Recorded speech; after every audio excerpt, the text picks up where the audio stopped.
एक छोटा सा गांव था। वहां पर एक आदमी पहाड़ पर पत्थर तोड़ने का काम करता था। उसको अपनी जिंदगी से कोई गिला शिकवा नहीं था। पूरा दिन वो काम करता, मेहनत करता, दिन के एंड में जो थोड़ा बहुत पैसा मिलता वो जा करके अपने परिवार के साथ में थोड़ा सा टाइम स्पेंड करता और चैन से सो जाता। तो एक दिन रोज की तरह वो अपना काम खत्म करके अपने घर की तरफ जा रहा था। तो रास्ते में चलते चलते उसके मन में ख्याल आया कि ये भी कोई जिंदगी है कि सुबह से शाम तक मैं पत्थर तोड़ने का काम करता हूं और एंड में मेरे को थोड़े से पैसे मिलते हैं जिसमें मुश्किल से मेरा और मेरे परिवार का गुजारा हो पाता है। काश कुछ ऐसा हो जाए कि कहीं से मुझे कोई ऐसी शक्ति मिल जाए कि जो भी मैं चाहता हूं वो सच हो जाए। वो अपने घर पर गया, उसने खाना खाया, लेकिन उसका ध्यान खाने की तरफ नहीं था। उसके दिमाग में यही ख्याल चल रहा था। उसके बाद में वो यही सोचते सोचते सो गया। फिर नींद आने के कुछ देर बाद उसको एक सपना आया। सपने में उसने देखा कि रोज की तरह वो अपना काम खत्म करके अपने घर लौट रहा था। रास्ते में उसने एक बहुत ही बड़ा घर देखा और उसके मन में आया कि काश ये घर मेरा होता और मैं इसका मालिक होता। और उसके सोचते ही वो उस घर का मालिक बन गया। उसको यकीन ही नहीं हो रहा था कि जो उसने सोचा वो बन चुका है। लेकिन उसकी खुशी ज्यादा देर नहीं टिक पाई, क्योंकि उसको एकदम से एक शोर सुनाई दिया। उसने अपने घर के बाहर देखा कि एक बहुत बड़ी रैली निकल रही है जिसमें बीचों बीच एक पॉलिटिशियन है जो ऐसे ऐसे हाथ हिला रहा है। और वहां पर जितने भी लोग खड़े थे सब उसके नाम के नारे लगा रहे थे, उसके आगे हाथ जोड़ करके खड़े थे, सब उसको देखने के लिए तड़प रहे थे।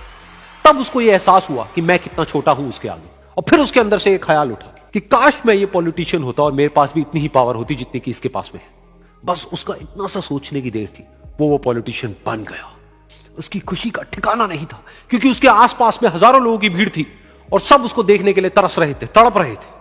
लेकिन उसकी ये खुशी भी ज्यादा देर नहीं टिक पाई। धूप बहुत ही तेज थी और उस पॉलिटिशियन को आदत नहीं थी इतनी गर्मी में रहने की। तो उस धूप की वजह से उसको चक्कर आ गए और वो बेहोश होकर के गिर गया। फिर उसको एहसास हुआ कि ये पॉलिटिशियन सबसे ताकतवर नहीं है, ये जो सूरज है ये सबसे ताकतवर है। और उसके मन में आया कि काश मैं ये सूरज बन जाऊं तो मेरे आगे कोई नहीं टिक पाएगा। और उसका इतना सा सोचने की देर थी और वो सूरज बन गया। और वो खुशी से पागल हो गया, क्योंकि पूरी दुनिया को वो ही रोशन कर रहा था और पूरी दुनिया में ऐसा कोई नहीं था जो कि उसकी रोशनी को रोक सके। लेकिन उसकी ये खुशी भी ज्यादा देर टिक नहीं पाई, क्योंकि कुछ ही देर बाद आसमान में कुछ काले बादल आए जिन्होंने कि उस सूरज की रोशनी को रोक दिया। फिर उसको यह एहसास हुआ कि इस दुनिया में ऐसा भी कोई है जिसमें दम है उसकी रोशनी को रोकने का। और उसके मन में एक ख्याल उठा कि काश मैं वो बादल बन जाऊं। और वो बादल बन गया और आसमान में उड़ने लगा।